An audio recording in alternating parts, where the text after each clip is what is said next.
trials. Take us through those couple meets. Yeah, so, well, let me go back. The best thing that ever happened to me was actually tearing my pec in 1999. At the end of 99, I tore my pec it was just totally random. I was warming up and I was on the 6th rep of 385 in my warm-up, and I was just coming right through out of the bottom, and I just felt pop, pop, pop, pop, pop.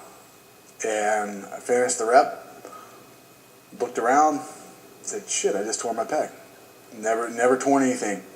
Went to see a doctor, and he said, hey, you're going to have surgery. I said, well, what does that mean? He said, well, you're done for 6 or 8 months or whatever it is. You won't be ready for the trials. I'm like, nah, okay. And then as I was leaving, he said, well, you could also try rehabbing it. And if you rehab it, you might be able to load it within 3 or 4 months. I'm like, dude, this is a no-brainer to me. I'm all in. And so what it did was force me to change the way I train. And so I'd always been under the bar so much that and just because I loved it, the weight room is so instantly gratifying that it's like it is a drug and an addictive one.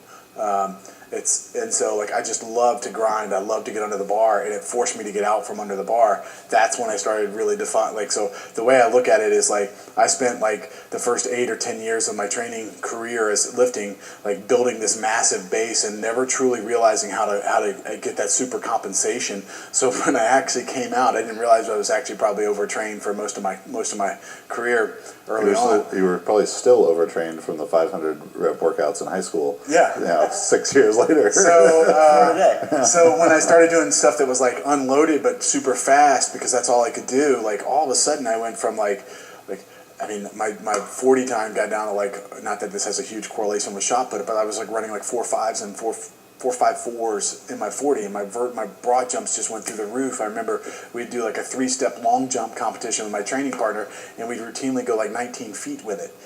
So we like all of a sudden all this stuff started happening. And I wasn't able to throw until March of that year, and I went out and started throwing the 4K, which is the women's shot. And March of 99 or March of 2000? March of 2000. Yeah. So March of 2000 for the 2000 Olympics. Those are in the summer. March and the summer are not very far apart. Yeah. So I go out and I take my first throws. I'm like, wow, that actually feels pretty good. And then within a month, I'm doing full stand throws with the 15-pound shot and the 16-pound shot, and they're going farther than they ever had. I'm like, what just happened here? Then I started doing full throws, and at the end of March, 1st of April of that year, like my first full throws were like 3 feet farther than what I would normally throw in a practice, and I'm like, this is unbelievable. And then from like literally April, May, and June, if I showed you my progression of distances, I literally went from like 65 to 66 feet on average to like my best throws of practice as being honestly immeasurable in the facility that I was training in, because I was hitting the fence. And that little the outside sector circle at shot put sector at Stanford, I would hit the fence 2 or 3 feet up with the 15s. I always train with the light shots, but the 14 and 15 pound shots, and I threw several down the right hand side, which is the short side there, over the fence down into the hammer sector. So like I was like, I don't know how far I'm going to throw, but I didn't care. I was just so happy that like I could actually throw.